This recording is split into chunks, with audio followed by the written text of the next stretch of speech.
সবাইকে আমন্ত্রণ জানাচ্ছি আমার চ্যানেলের নতুন আরও একটা ভিডিওতে। আজকের গুরুত্বপূর্ণ একটি বিষয় ডক্টর মোহাম্মদ ইউনূসকে নিয়ে। ভারতে বর্তমান সময়ে রাজনৈতিক অবস্থার এক উত্তেজনাপূর্ণ নায়ক হিসাবে বনে গেছেন ডক্টর মোহাম্মদ ইউনূস। পুতিনের সফরকে কেন্দ্র করে দিল্লির রাস্তার আনাচে কানাচে ডক্টর মোহাম্মদ ইউনূসের পোস্টার নিয়ে শুরু হয়েছে নতুন এক জল্পনার সৃষ্টি।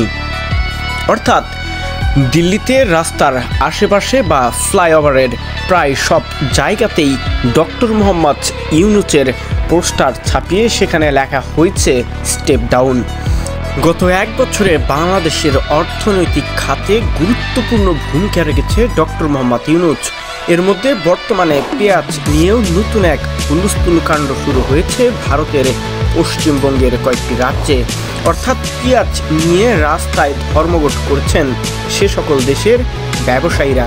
প্রতি বছর বাংলাদেশে হাজার হাজার মেট্রিক টন এই পেঁয়াজ সরবরাহ হতো, কিন্তু এবার হঠাৎ করেই যেন পাশার দান পাল্টে দিয়েছেন ডক্টর মোহাম্মদ ইউনূস, আর তাতেই যেন মাথা ব্যথার কারণ হয়ে নতুন করে দাঁড়িয়েছেন ডক্টর মোহাম্মদ ইউনূস।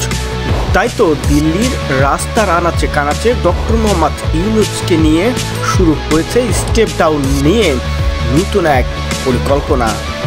ইতিমধ্যে শেখ হাসিনাকে দেশে ফেরত দেওয়া নিয়েও নতুন এক বিবৃতি দিয়েছে ভারতীয় সরকার, যেখানে বলা হয়েছে শেখ হাসিনা যতদিন খুশি ঠিক ততদিন ভারতে থাকতে পারবে, আমরা অনুমতি না দিলে সে বাংলাদেশে যেতে পারবে না।